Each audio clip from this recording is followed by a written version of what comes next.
जय हिंद साथियों, नमस्कार। आपको फिर से एक बार आपके अपने YouTube channel SMC online classes में फिर से स्वागत करता हूं। साथियों, आज हम आपके लिए लेकर के आए हैं क्लास 10th का इतिहास और उस इतिहास में हम लोग पढ़ने वाले हैं यूरोप में राष्ट्रवाद, जो कि पहला चैप्टर है।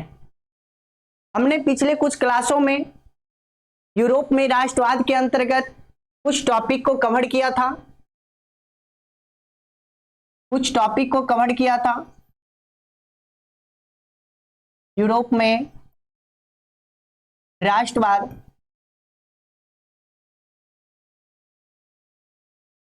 और कुछ क्लास में हमने जो टॉपिक पढ़ा था वह पढ़ा था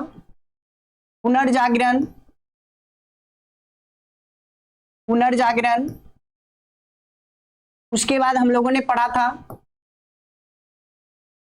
फ्रांसीसी क्रांति।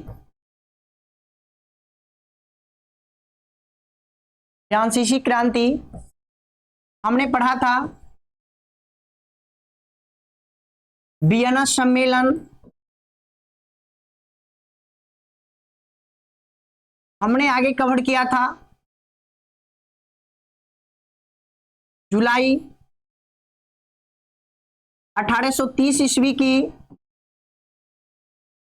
क्रांति। हमने आगे देखा था जुलाई 1830 ईस्वी की क्रांति का प्रभाव। तो हम लोग पिछले कुछ क्लासों में जैसे इतने सारे टॉपिक को कवर किया था, तो हम लोग लास्ट में जो पढ़ा था वह पढ़ा था जुलाई 1830 की क्रांति। और ये जुलाई 1830 की क्रांति का मुख्य जो जिम्मेदार राजा था वह राजा का नाम चार्ल्स 10 हुआ करता था। चार्ल्स 10 जो था वह एक निरंकुश एवं प्रतिक्रियावादी राजा के रूप में देखा गया, जिन्होंने लुई 18वां के द्वारा लागू किया गया जो नागरिक संहिता जैसी विधि व्यवस्था थी, उस विधि व्यवस्था में इन्होंने परिवर्तन लाने का काम किया। और इस परिवर्तन को फ्रांस की जनता ने अपने देश के खिलाफ जो था वह एक षड्यंत्र समझा, जिस वजह से इनके खिलाफ फ्रांस के लोगों ने आवाज उठाया। ये बेहुदा राजा जो था वह क्या किया कि अपने 4 अध्यादेशों के साथ मिलकर जो है सो फ्रांस के उदारवादी जनता के ऊपर गला घोटने का प्रयास किया था। और इस प्रकार से जब इस बात की जानकारी पेरिस के लोगों को मिलती है, तो पेरिस में इस राजा के खिलाफ एक आंदोलन का लहर दौड़ता है और इसी के तत्पश्चात फ्रांस में भी गृह युद्ध की शुरुआत होती है। और जब फ्रांस में गृह युद्ध की शुरुआत होती है, तो शुरुआत होने के दौरान अब जो है सो इस राजा को समझ में आने लगा कि नहीं भाई, अब हमें अपना गद्दी छोड़ करके यहां से हटना ही पड़ेगा। और अंततः यह जो है सो 1830 ईस्वी में अपना गद्दी को छोड़ करके यहां से क्या होता है, इंग्लैंड पलायन कर जाता है। तो यहां तक की जो बात हमने पढ़ा था वह पढ़ा था जुलाई 1830 के क्रांति के तहत। उसके बाद जब चार्ल्स 10 यहां से भागकर इंग्लैंड चला जाता है, तो अब फ्रांस जैसी विधि व्यवस्था, फ्रांस के देशों में विधि व्यवस्था को चलाने के लिए अब जो है सो एक नया वंश का आगमन होता है, और उस वंश को हम लोग ऑर्लियंस वंश के रूप में जानते हैं। और ये ऑर्लियंस वंश का जो राजा था वह राजा लुई फिलिप को बनाया गया था। और लुई फिलिप शुरुआती के दौर में एक उदारवादी शासक के रूप में देखा गया, लेकिन बाद में यह अपने सहयोगी प्रधानमंत्री के साथ मिलकर के फ्रांस की जनता के साथ कुछ ऐसा कारनामा किया कि फ्रांस की जनता भी लुई फिलिप से खुश नहीं रहा, और इसके विरुद्ध भी जो आंदोलन की शुरुआत की वह आंदोलन 1848 की क्रांति के रूप में देखा जाएगा। तो आज हम लोग कवर करेंगे 1848 ईस्वी की जो क्रांति है, वह क्रांति किन परिस्थितियों में आरंभ हुआ, किन राजाओं के खिलाफ आरंभ हुआ, और उन राजाओं की क्या गलती थी और उसके बाद आने वाला समय में फ्रांस में जो है सो किस शासक वंश की स्थापना होती है, उसके बारे में आज हम लोग क्या करेंगे, कवर करेंगे। तो चलिए अब हम शुरू करते हैं और आप बने रहिएगा लास्ट तक। देखिए आज का क्लास होगा वह होगा 1848 ईस्वी की क्रांति, 1848 ईस्वी की क्रांति।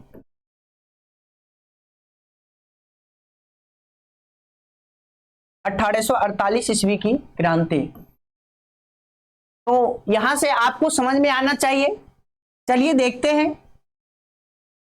1848 का जो क्रांति हुआ था वह क्रांति किसके खिलाफ हुआ था। तो 1848 की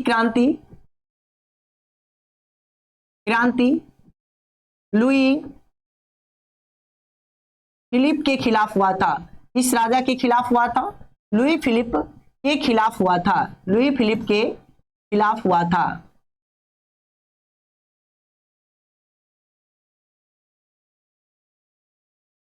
लुई फिलिप के खिलाफ हुआ था। अब देखते हैं कि लुई फिलिप आखिर फ्रांस के लोगों के साथ क्या किया था। तो हम लोग जानते हैं लुई फिलिप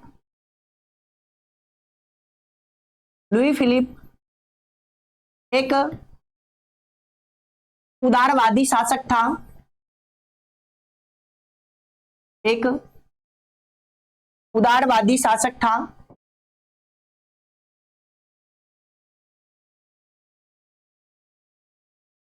और उदारवादी होने के साथ स्वाभाविक है कि जब आप कहीं भी अच्छा करेंगे तो आपके पीछे बुरा सोचने के लिए हजारों आदमी तैयार रहते हैं।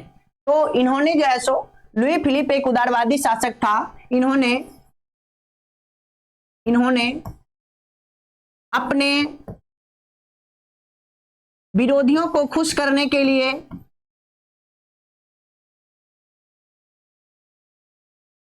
विरोधियों को खुश करने के लिए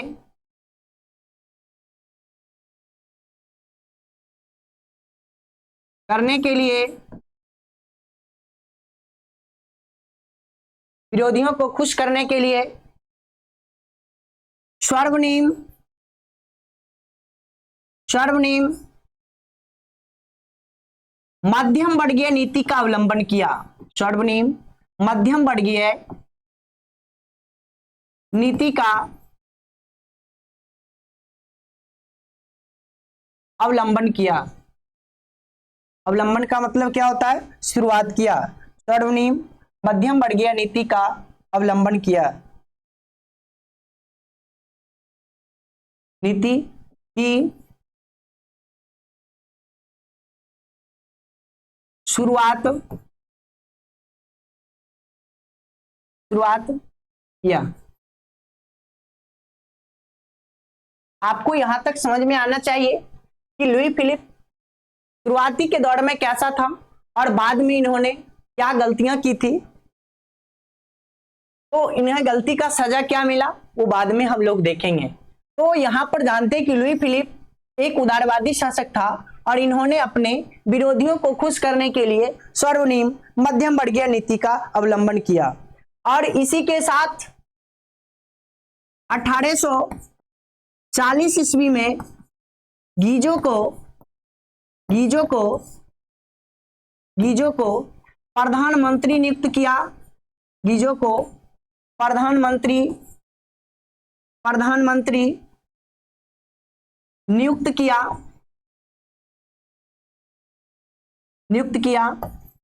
और जब गीजो को इन्होंने प्रधानमंत्री बनाया तो अब सबसे पहले गीजो की विचारधारा को समझते हैं। ये गीजो कैसा व्यक्ति था। तो जब इन्होंने गीजो को प्रधानमंत्री बनाया, गीजो जो था वह जो है सो कैसा व्यक्ति निकला। गीजो एक प्रतिक्रियावादी, कैसा व्यक्ति था, प्रतिक्रियावादी कैसा व्यक्ति था साथियों, प्रतिक्रियावादी व्यक्ति था। और हमने कल बात किया था कि प्रतिक्रियावादी का मतलब क्या होता है। तो प्रतिक्रियावादी का मतलब जो होता है वह होता है, प्रतिक्रियावादी का जो मतलब होता है वह होता है जो पुरातन या पुराने विधि व्यवस्था में, पुराने विधि व्यवस्था में रुचि रखता हो। क्या करता हो? पुराने विधि व्यवस्था में रुचि रखता हो। ये सब बेहुदा आदमी जो था वह मॉडर्न युग में जीना नहीं चाहता था। जो भी जो था वह जो है सो पुराने विधि व्यवस्था को अपने साथ एकदम पूरा बनाए रखने था। वह सोचता था कि भाई जो हमारे बाप दादा बना करके गए हैं उसी में जो है सो क्या है, पूरा जीवन है। बाकी बात जो आगे बन रहा है वो सब क्या है, गलत है। चाहे हमारे बाप दादा जो थे वह गलत ही काम करके क्यों ना गए हो, वह जो है सो उसी को मानता था। यहां तक बात समझ में आया कि 1840 में जब गीजो को प्रधानमंत्री नियुक्त किया गया था और जब गीजो प्रधानमंत्री बना था वह कैसा व्यक्ति था? प्रतिक्रियावादी व्यक्ति था। प्रतिक्रियावादी का मतलब होता है जो पुराने विधि व्यवस्था को या विधि व्यवस्था में क्या करता हो, रुचि रखता हो। जो क्या करता हो? पुराने विधि व्यवस्था में रुचि रखता हो। यहां तक आपको समझ में आ गया होगा। अब देखिए गीजो क्या चाहता था। गीजो क्या चाहता था? वह चाहता था कि वह जो है सो किसी भी प्रकार का फ्रांस के अंदर वह किसी भी प्रकार का संवैधानिक गीजो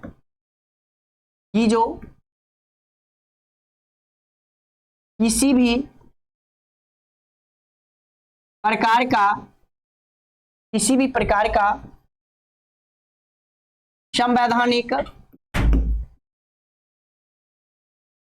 प्रकार का संवैधानिक सामाजिक संवैधानिक विचारधारा हो तथा आर्थिक सुधारों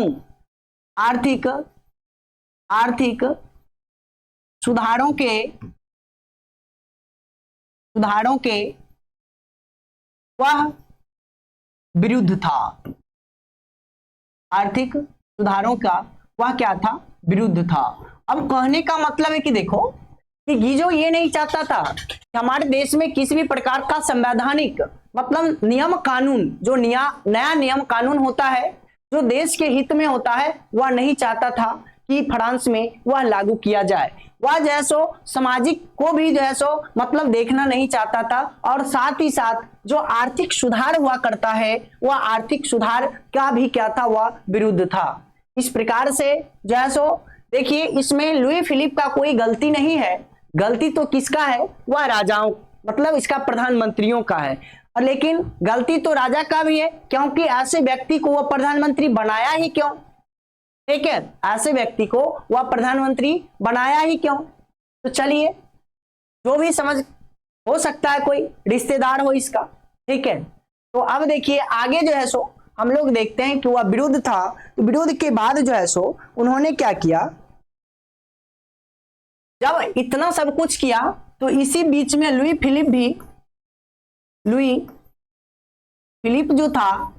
फिलिप वह मध्यम वर्ग के लोगों का साथ न देकर मध्यम वर्ग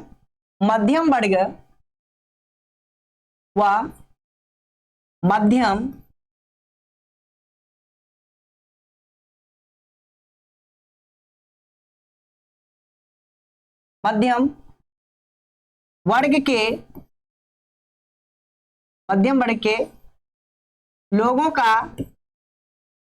लोगों का साथ न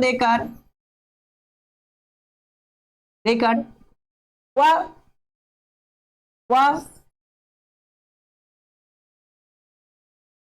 पूंजीपति का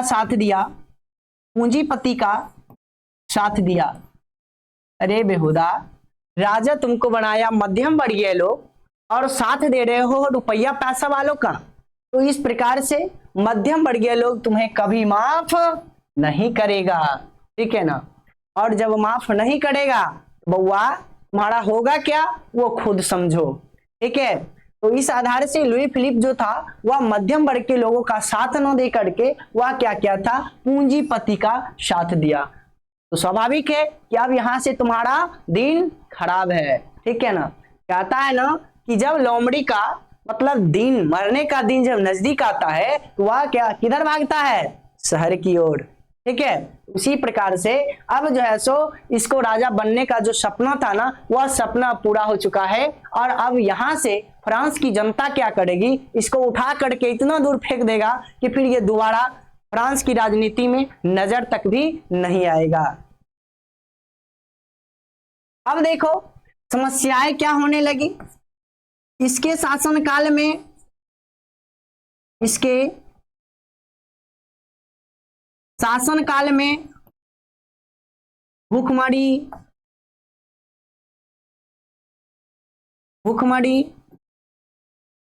बेरोजगारी,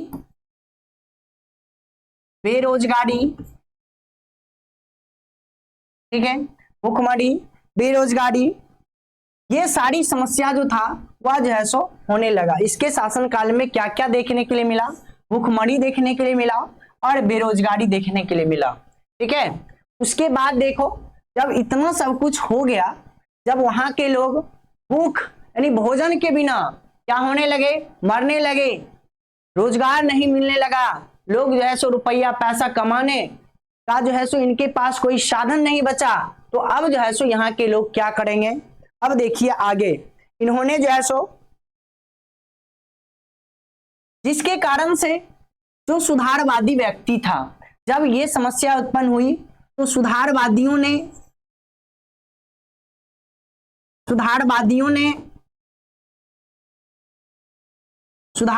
ने क्या किया था, गीजो बेहुदा का नाम भी जो है गीजो की जमकर विरोध किया। मतलब गीजो के प्रति जो था वह असंतोष जताया कि भाई ऐसा प्रधानमंत्री हमारे देश में नहीं चाहिए, हे प्रभु इसको यहां से जल्दी हटाया जाए, ठीक है। और इसी के खिलाफ जमकर विरोध किया, विरोध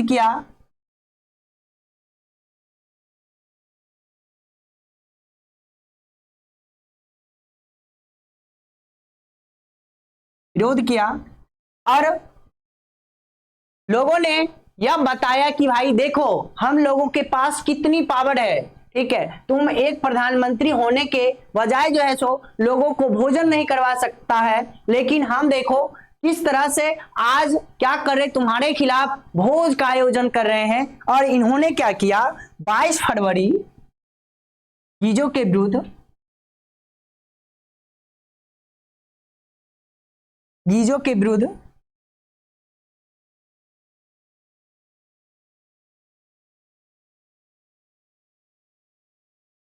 गीजो के विरुद्ध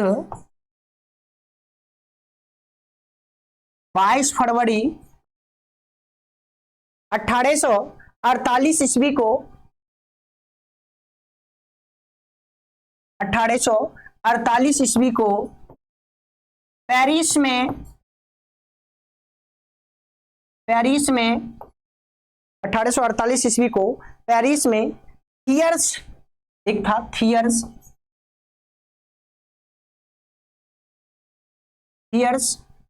के नेतृत्व में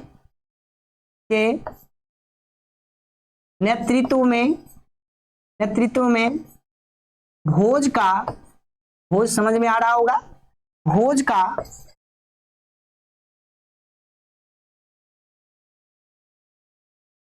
आयोजन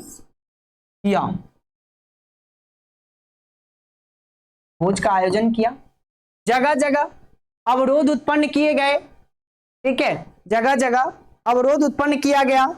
और अब जो है सो जब इतना सब कुछ हो गया, जगह जगह अवरोध उत्पन्न किया गया, तो अब लुई फिलिप को समझ में आने लगा कि अब हमें क्या करना होगा, यह जो है सो गद्दी छोड़ करके यहां से जाना होगा। तो इस प्रकार से लुई फिलिप को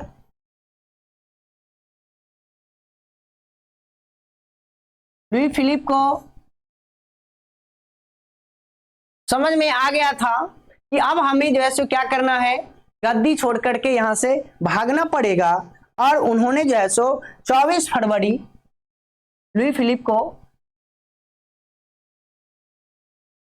24 फरवरी 1848 24 फरवरी 1848 ईस्वी को लुई फिलिप को 24 फरवरी 1848 ईस्वी को फ्रांस की जनता ने, फ्रांस की मध्यम वर्गीय जनता ने, मध्यम वर्गीय जिसको हम लोग उदारवादी भी कहते हैं,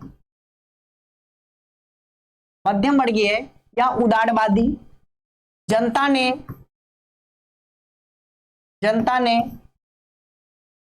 गद्दी पर से हटा दिया,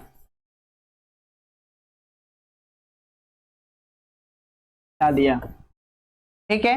और इस प्रकार से यहां पर आकर के जब गद्दी पर से हटा दिया तो लुई फिलिप कहां चला जाता है, कहां, इंग्लैंड। कहां भाग गया ये, इंग्लैंड चला गया।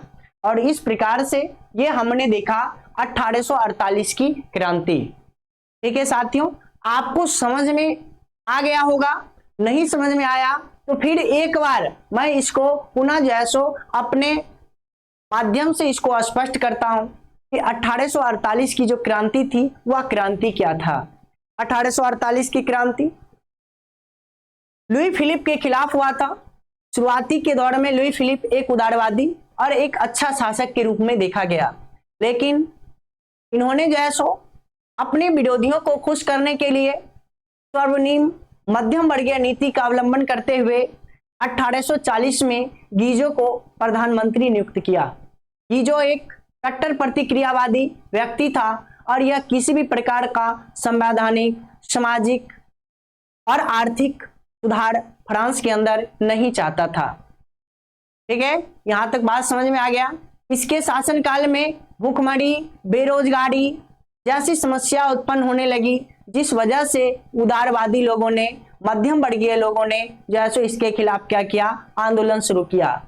इसी बीच जो है सो लुई फिलिप जो है वह क्या करता है, मध्यम वर्गीय का साथ न दे करके पूंजीपतियों का साथ देता है। इससे फ्रांस में जो मध्यम वर्गीय एवं उदारवादी जो लोग रह रहे थे उनमें आक्रोश की भावना उत्पन्न हुई और उन्होंने जो है सो भूखमरी जैसे समस्या को साबित करने के लिए पेरिस में थियर्स की सहायता से इन्होंने एक विशाल भोज का आयोजन किया।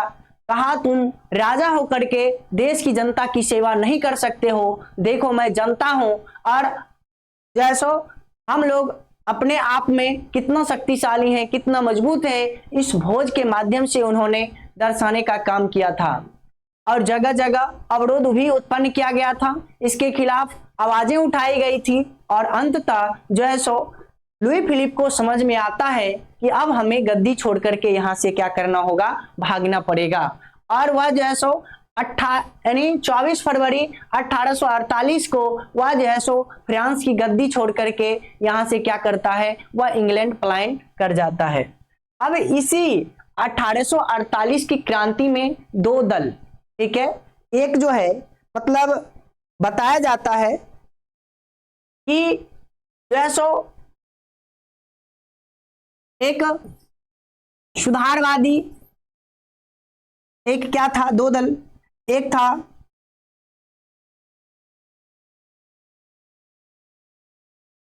था सुधार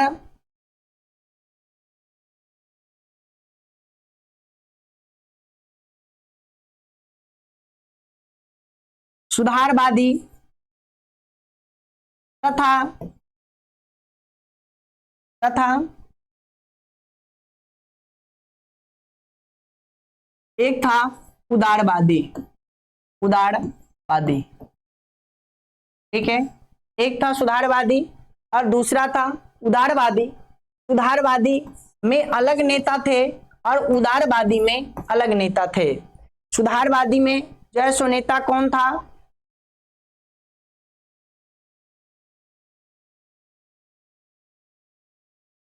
ठीक है, उदारवादी अर्थात गणतंत्रवादी, ठीक है, गणतंत्रवादी। तो सुधारवादी का जो नेता था उसका नाम था लुई ब्लॉ। क्या नाम था? लुई ब्लॉ। और गणतंत्रवादी अर्थात उदारवादी का जो नेता था उसका नाम था लामार्टिन। क्या नाम था? लामार्टिन। क्या नाम था? लामार्टिन। और ये जब 1848 का जो क्रांति हुआ था और उस क्रांति में जब लुई फिलिप गद्दी छोड़ करके भाग गया था तो उस क्रांति में ये दो दल बहुत ही बढ़ चढ़ करके हिस्सा लिया था, जिसमें ये दोनों दल जो था वह अलग अलग था। जिसमें सुधारवादी का जो मुख्य नेता था वह मुख्य नेता का नाम जो था वह क्या था? वह मुख्य नेता आपका लुई ब्लॉ था। और उसके बाद जो उदारवादी या फिर गणतंत्रवादी जो पार्टी थी उसमें जो है सो क्या था? उसका जो है सो नेता लामार्टिन था। अब जो है सो यहां तो गद्दी खाली पड़ा है। अब जो है सो लुई ब्लॉ कहता है कि भाई इस गद्दी पर हम बैठेंगे। लामार्टिन कहता है कि इस गद्दी पर हम बैठेंगे। इसी बीच दोनों में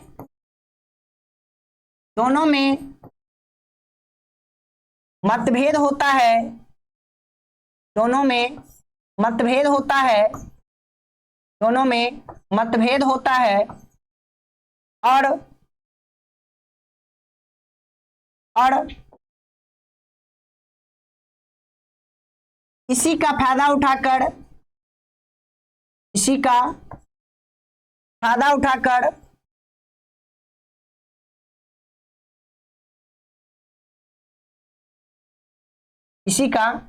उठाकर फ्रांस का नया राजा,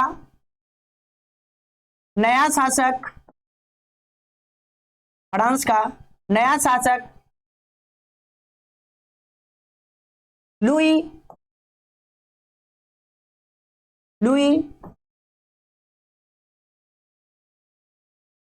नेपोलियन को बनाया गया। नया राजा किसको बनाया गया? लुई नेपोलियन को बनाया गया।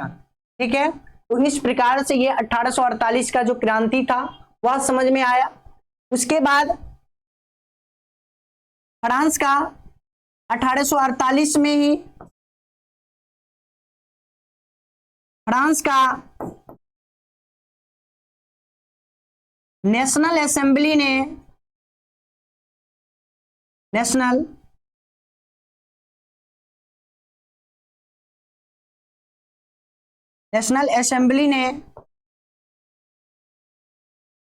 गणतंत्र की घोषणा कर दी।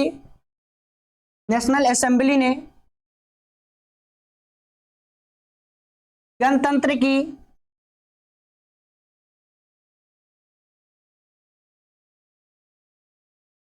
घोषणा कर दी तथा 21 वर्ष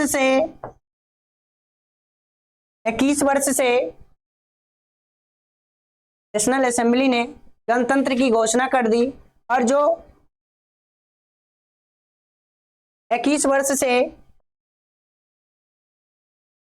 ऊपर का व्यक्ति था, ऊपर के पुरुष को वयस्क माताधिकार प्रदान किया गया।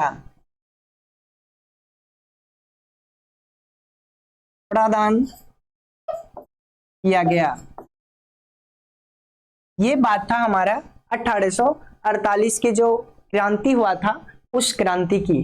ठीक है, तो अब आपको भली भांति समझ में आ गया होगा। ठीक है, तो अब चलिए हम लोग आगे देखते हैं कि 1848 की क्रांति का जो प्रभाव था वह प्रभाव कौन कौन से देशों पर पड़ा था। ठीक है, 1848 की जो क्रांति हुई थी उस क्रांति का जो प्रभाव था वह प्रभाव कौन कौन से देशों पर हुआ था। चलिए देखते हैं आगे।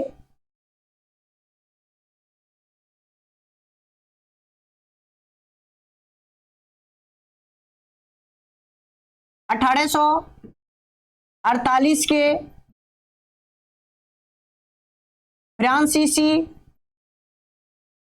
फ्रांसीसी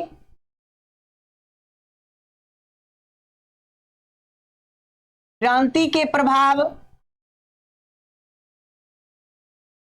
फ्रांसीसी क्रांति के प्रभाव किन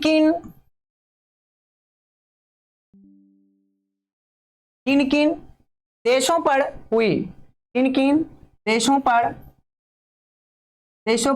पड़ा। चलिए देख लेते हैं। 1848 की फ्रांसीसी क्रांति का प्रभाव जो था वह प्रभाव कौन कौन से देशों पर हुआ था।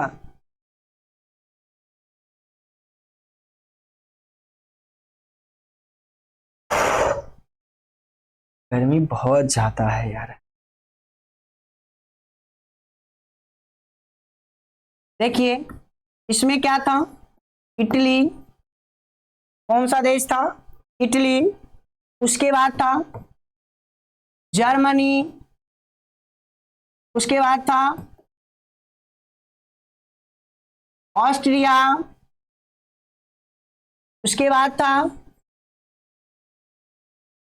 पोलैंड, उसके बाद था हॉलैंड, उसके बाद था डेनमार्क, उसके बाद था स्विट्जरलैंड,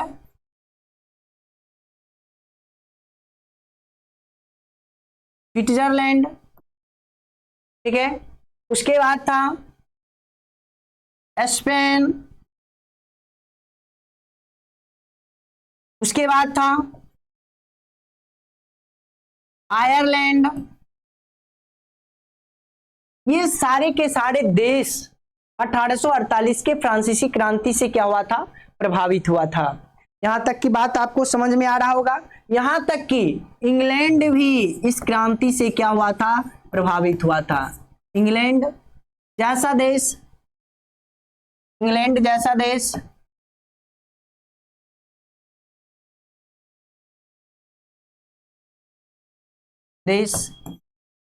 प्रभावित हुआ था,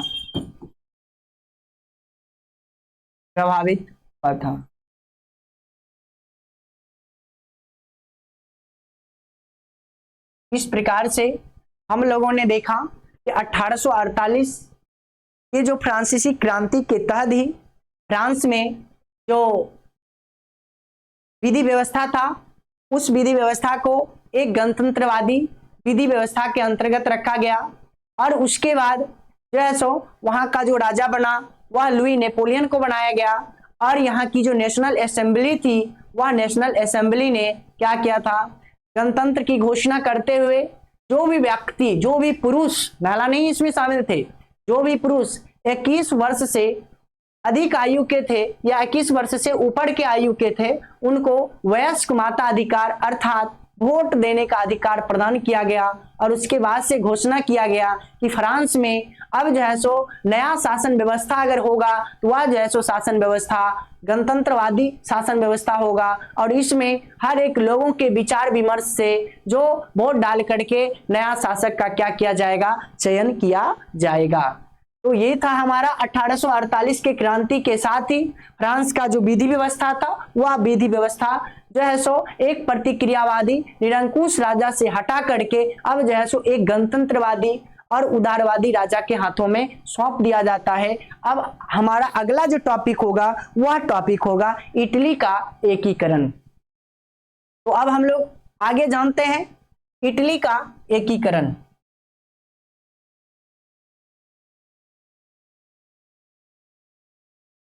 इटली का एकीकरण।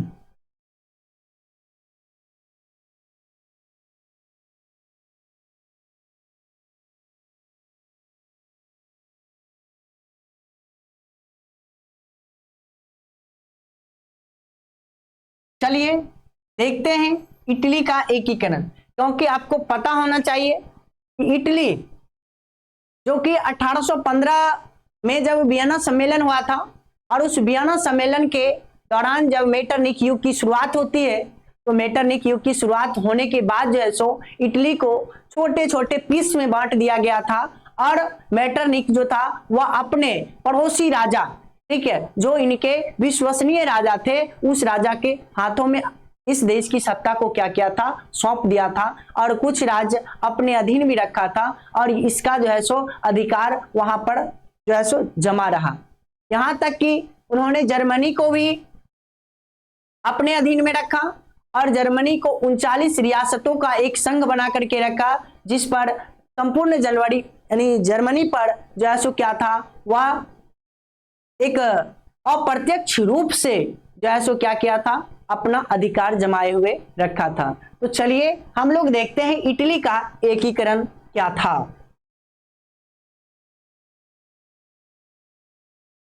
इटली 19वीं शताब्दी 19वीं शताब्दी 19वीं शताब्दी के आरंभ में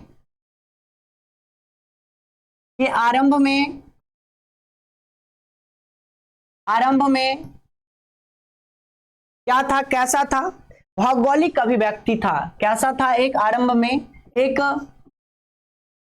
भौगोलिक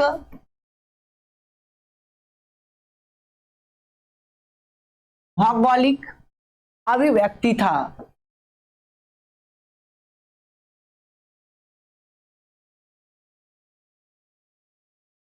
भौगोलिक अभिव्यक्ति था, जहां कई छोटे छोटे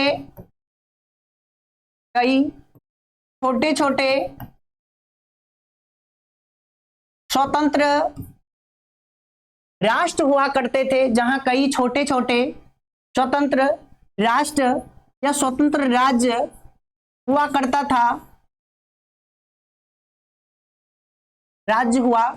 था, अतः इटली में इसी वजह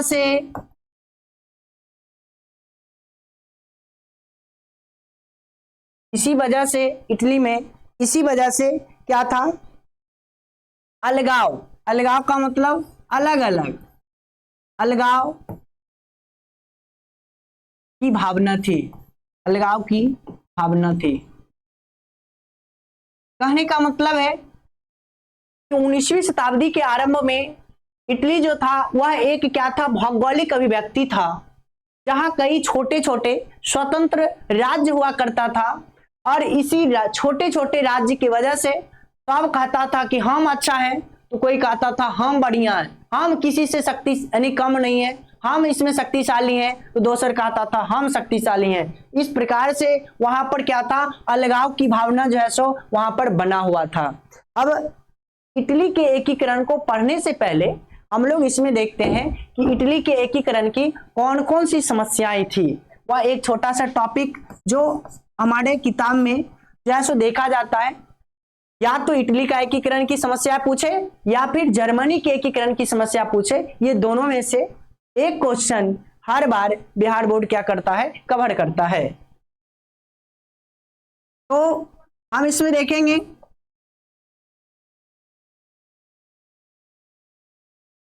इटली के एकीकरण की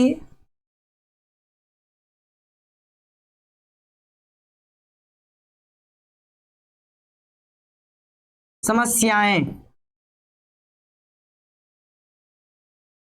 मतलब इटली अगर एकीकरण किया जाता, इटली को पूरा इटली को जो है सो एक राष्ट्र बनाया जाता तो राष्ट्र बनाने में जो है सो कौन कौन सी समस्याएं थी, उस समस्या को सबसे पहले हम देखते हैं। तो इसके निम्नलिखित समस्याएं थी।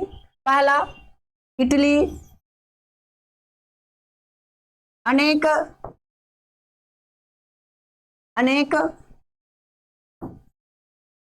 छोटे छोटे राज्यों में विभक्त था। अनेक छोटे छोटे राज्यों में विभक्त था, मतलब बटा हुआ था। इटली जो था वह अनेक छोटे छोटे राज्यों में क्या था, विभक्त था। दूसरा, इटली पर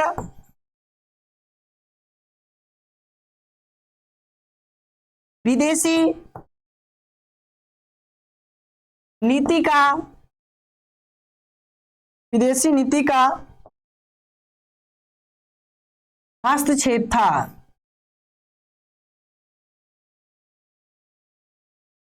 विदेशी नीति का हस्तक्षेप था।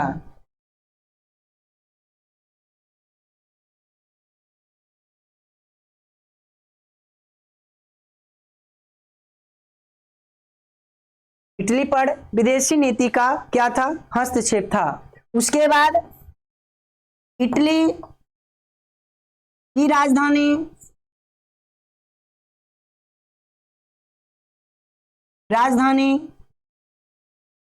रोम पर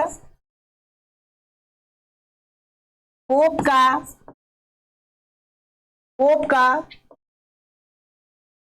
अधिकार, पोप का अधिकार क्या था साथियों, इटली की राजधानी रोम पर पोप का अधिकार। उसके बाद आर्थिक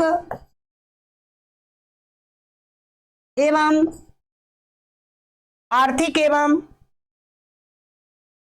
प्रशासनिक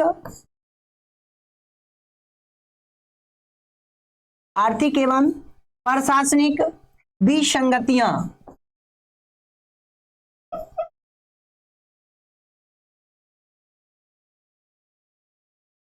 आर्थिक एवं प्रशासनिक विसंगतियां। तो इटली के एकीकरण की जो समस्याएं थी, यह समस्या, ये 4 समस्या के रूप में हम लोग क्या करते हैं, देखते हैं, जिसमें हम लोग देख रहे हैं पहली जो समस्या है वह है कि इटली अनेक छोटे छोटे राज्यों में क्या था, विभक्त था। उसके बाद इटली पर विदेशी नीति का क्या था, हस्तक्षेप था। इटली पर जो है सो जो चल रहा था विधि व्यवस्था, वह विदेशियों का चल रहा था। उसके बाद इटली की राजधानी, जो कि मतलब किसी भी देश का जो राजधानी होता है वह राजधानी आत्मा मानी जाती है, लेकिन वहां पर जो है सो क्या था, पोप का अधिकार था। उसके बाद आर्थिक एवं प्रशासनिक विधि व्यवस्था भी जो था वह यहाँ पर अच्छा नहीं था। इस प्रकार से इटली के एकीकरण की यह जो है सो समस्या के रूप में देखा जाता है। तो हम लोग साथियों पढ़ रहे हैं इटली का एकीकरण। तो उसमें हम लोगों ने देखा कि 19वीं शताब्दी के आरंभ में जो है सो इटली एक भौगोलिक अभिव्यक्ति था, जहां पर कई छोटे छोटे राज्य हुआ करते थे, और इसी की वजह से इटली में क्या था, अलगाव की भावना थी। क्या था, अलगाव की भावना थी, अलगाव की भावना थी। तो इस प्रकार से हमने देखा कि इटली के एकीकरण की समस्या, ये 4 समस्या है, और 4 समस्या ये जो है सो 2 नंबर का जो है सो एग्जाम में क्या होता है, क्वेश्चन पूछा जाता है। ठीक है, चलिए आगे देखते हैं। हम लोगों ने समस्या को पढ़ा। अब देखो, यह जो है सो हम लोग पढ़ रहे हैं इटली के एकीकरण का जो हालचाल हम जो ले रहे हैं, वह हालचाल 1815 के आसपास ले रहे हैं। ठीक है, क्योंकि आपको पता होना चाहिए कि 1815 में जो वियना सम्मेलन हुआ था, उससे पहले 1814 में जो था वह संपूर्ण विधि व्यवस्था का जो कर्ता धर्ता था वह नेपोलियन बोनापार्ट था। जब नेपोलियन बोनापार्ट का जो सैन्य अभियान था, जो सैन्य शक्तियां थी, वह सैन्य शक्तियां फ्रांस होते हुए जब इटली पहुंचा, ठीक है, कहां पहुंचा, इटली पहुंचा, जब जब नेपोलियन नेपोलियन का सैन्य शक्ति सैन्य शक्ति सैन्य शक्ति इटली पहुंचा, इटली पहुंचा, तो इटली के लोगों ने भी नेपोलियन से क्या हुआ था, प्रभावित हुआ था। और उसके बाद इन्होंने जैसे पहुंचा तो इससे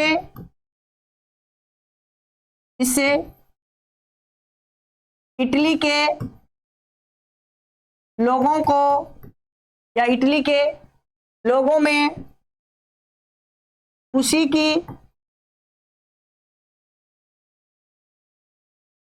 की लहर दौड़ गई, खुशी की लहर दौड़ गई। और उसके बाद खुशी की लहर दौड़ने के बाद जो है क्या होता है कि नेपोलियन जो था वह जो है सो इटली के नव जागरण तथा एकीकरण में नेपोलियन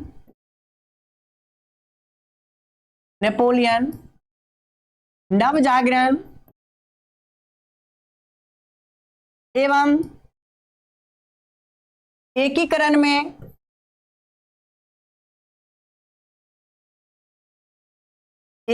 में अप्रत्यक्ष रूप से महत्वपूर्ण योगदान दिया। एकीकरण में अप्रत्यक्ष रूप से महत्वपूर्ण योगदान दिया। एकीकरण में अप्रत्यक्ष रूप से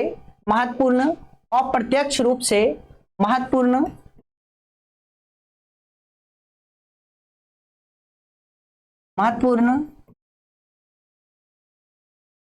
योगदान दिया।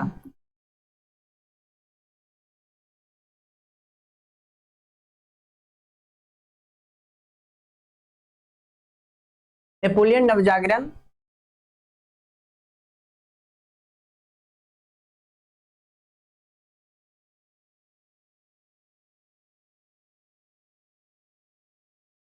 तथा एकीकरण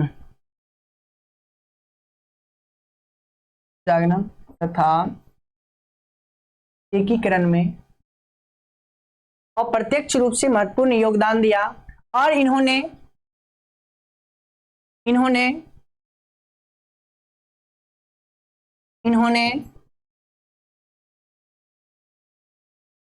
इटली को 3 गणराज्य, कितने गणराज्य, 3 गणराज्य में बांटा, 3 गणराज्य में बांटा। इसमें पहला जो था वह था ट्रांसपेडेंट, पहला जो था वह था ट्रांसपेडेंट,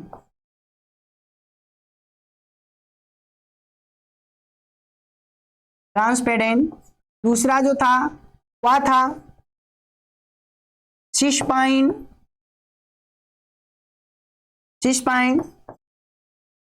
और तीसरा जो था वह था लिगुलियन।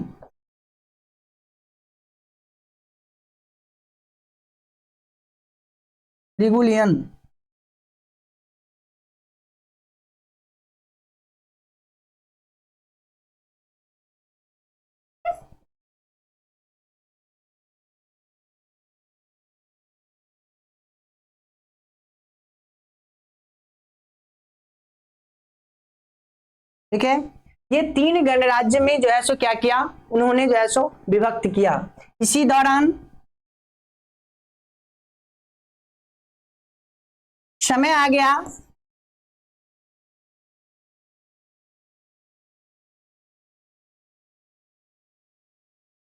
1814 ईस्वी का 1814 ईस्वी का, और इस समय नेपोलियन युग का अंत कर दिया। नेपोलियन युग का अंत हो गया।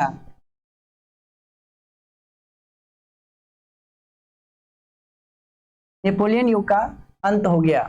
जब नेपोलियन युग का अंत हो गया तो अब जो है वियना कांग्रेस के द्वारा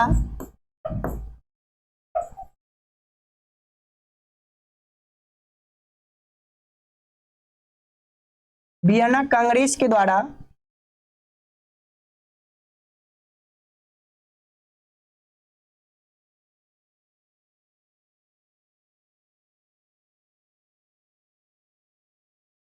मेटरनिक का आगमन होता है।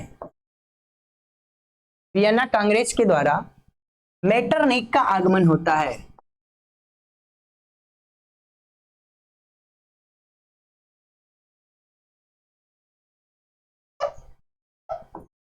मेटरनिक का आगमन होता है।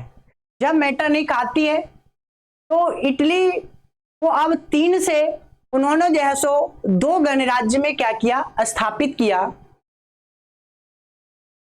3 से उन्होंने 2 गणराज्य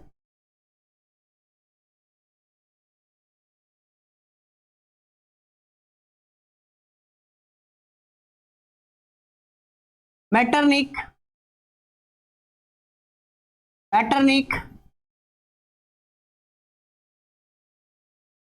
इटली को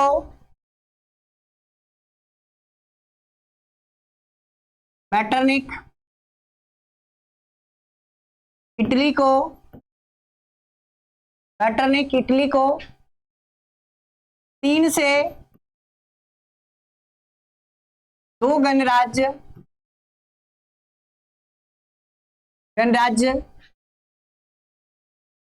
में विभक्त किया, जिसमें पहला जो था वह था सार्डिनिया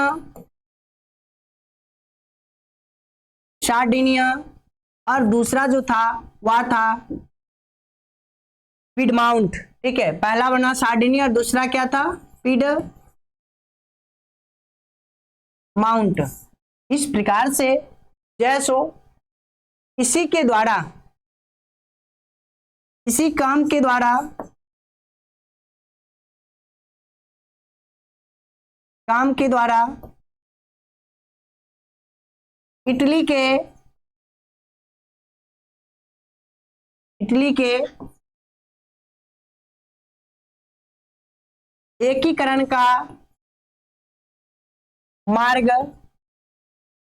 इटली के एकीकरण का मार्ग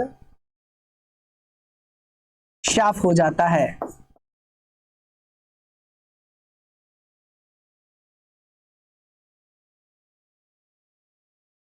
इटली के एकीकरण का मार्ग साफ हो जाता है। जब इटली के एकीकरण का जब रास्ता लोगों को समझ में आने लगा कि अब क्यों ना भाई इटली का एकीकरण किया जाए, तो यहाँ के लोगों ने जो है सो क्या किया, अब देखते हैं। तब इटली के लोगों ने, जो उदारवादी एवं राष्ट्रवादी व्यक्ति था, उस व्यक्ति के द्वारा एक गुप्त संगठन बनाया गया। ठीक है, जिस गुप्त संगठन का नाम कार्बोनरी रखा गया, और वह कार्बोनरी जो था वह जो है सो उसका मुख्य मकसद क्या था वह हम लोग देखते हैं।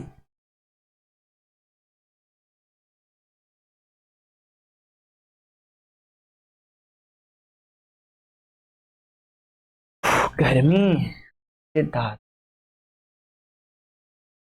अब उसके बाद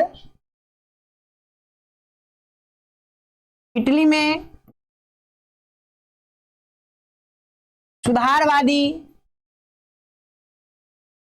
सुधारवादी एवं राष्ट्रवादी लोगों के द्वारा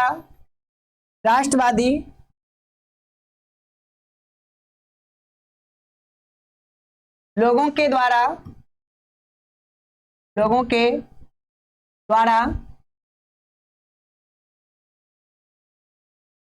1820 में एक गुप्त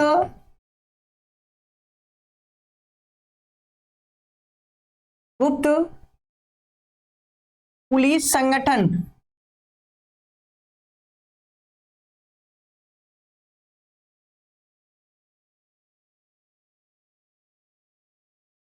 बनाया गया। गुप्त पुलिस संगठन बनाया गया। इस संगठन का नाम क्या था? इसका नाम था कार्बो नडी। क्या नाम था? कार्बो नडी। कब बनाया गया? 1820 में। और कार्बो नडी का मुख्य मकसद था सूचना के अनुसार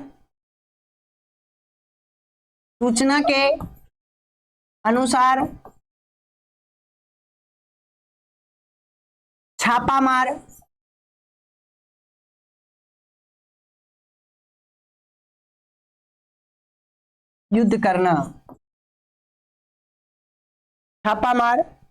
युद्ध करना, तथा राज्यतंत्र को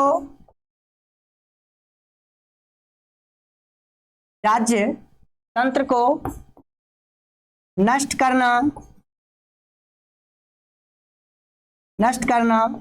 और राजतंत्र को नष्ट करना और गणतंत्रवादी को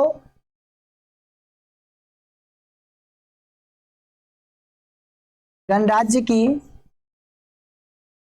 स्थापना करना। गणराज्य की स्थापना करना। ठीक है। ये जो है सो यहां पर इटली में सुधारवादी एवं राष्ट्रवादी लोगों के द्वारा 1820 में एक गुप्त संगठन बनाया गया और उस गुप्त संगठन में का जो नाम रखा गया कार्बो नडी। और उसके बाद इसका मुख्य जो उद्देश्य क्या था? इसका मुख्य उद्देश्य था सूचना के अनुसार छापामार युद्ध करना तथा राजतंत्र को नष्ट करना और गणराज्य की स्थापना करना। ये इसका मुख्य मकसद था। इसी बीच एक राष्ट्रवादी व्यक्ति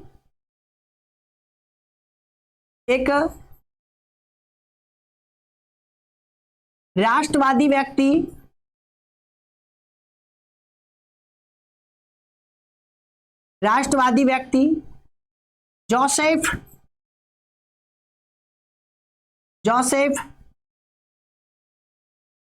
मेजनी का आगमन होता है और जोसेफ मेजनी जो था वह कार्बो नडी संगठन से जुड़ करके काम करना शुरू कर देता है।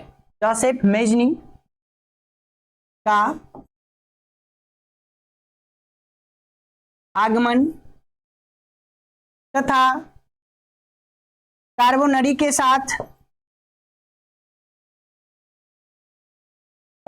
के साथ मिलकर काम करना।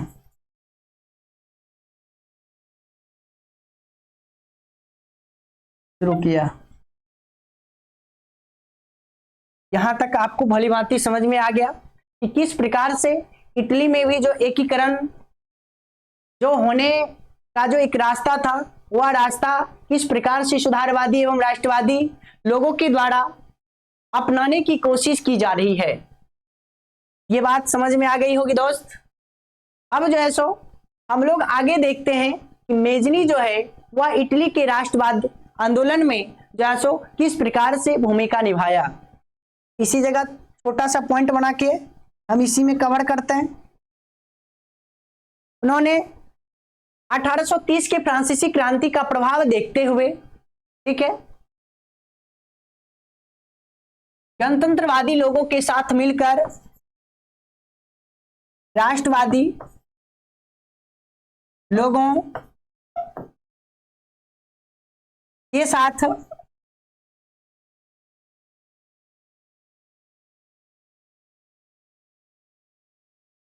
लोगों के साथ मिलकर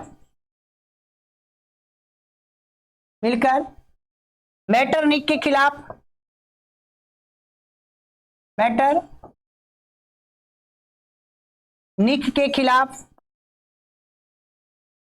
के खिलाफ आवाज उठाया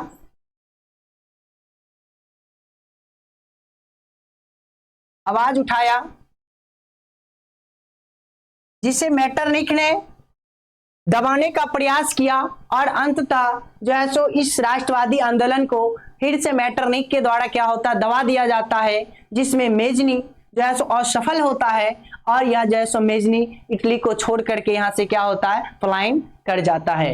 ये था आज का हमारा टॉपिक। आपको भली भांति समझ में आ गया होगा और मुझे आशा नहीं पूर्ण विश्वास है आपको हमारे द्वारा जो इतिहास का ये थ्योरी बताया जा रहा है, कैसे क्या हुआ था, वह आपको भली भांति समझ में आ रहा होगा। ठीक है, तो इसीलिए आप अपने घर पर मेहनत करते रहिए और हम आपके साथ हैं। जब तक आप पढ़ेंगे नहीं तब तक आप कुछ अच्छा हासिल नहीं कर सकते हैं, क्योंकि आपके पास शिक्षा होना बहुत जरूरी है। अगर आपके पास शिक्षा नहीं है तो ना आपका घर काम देगा, ना आपके परिवार वाले काम देंगे और ना ही आपके समाज में आपको ऊंचा स्थान दिया जाएगा, कुछ नहीं मिलेगा। ठीक है, इसीलिए आपको पढ़ना हमेशा जरूरी है और आप पढ़ते रहिए और अपने लिए नहीं अपने माँ बाप के लिए जैसो पढ़ते रहिए, मेहनत करिए। क्योंकि हमें 2 लाइन याद आ रही है, कुछ गाना का अंश है, उसके माध्यम से मैं आपको बताना चाहूंगा, अवगत कराना चाहूंगा कि शिक्षा हमारे लिए कितना बेहतर है। क्योंकि कहते हैं शिक्षा है जीवन भर की कमाई, शिक्षा से बढ़ के घर न लुगाई, शिक्षा है जीवन भर की कमाई, शिक्षा से बढ़ के घर न लुगाई, शिक्षा के बिना मिले ना इज्जतिया हो, शिक्षा अच्छा मिले के चाहिए हरदम, पढ़े खातिर करता बिनतिया हो, शिक्षा अच्छा मिले के चाहिए। तो आपको भली भांति समझ में आ रहा होगा कि इस 2 लाइन के माध्यम से हमने आपको क्या बताना चाहा, वो आप समझिए और कम से कम आप अपने जीवन को बेहतर बनाने के लिए पढ़िए। आज इसी के साथ मैं अपने क्लास को खत्म करता हूं। फिर से एक बार आप समस्त भाइयों को, बहनों को जय हिंद।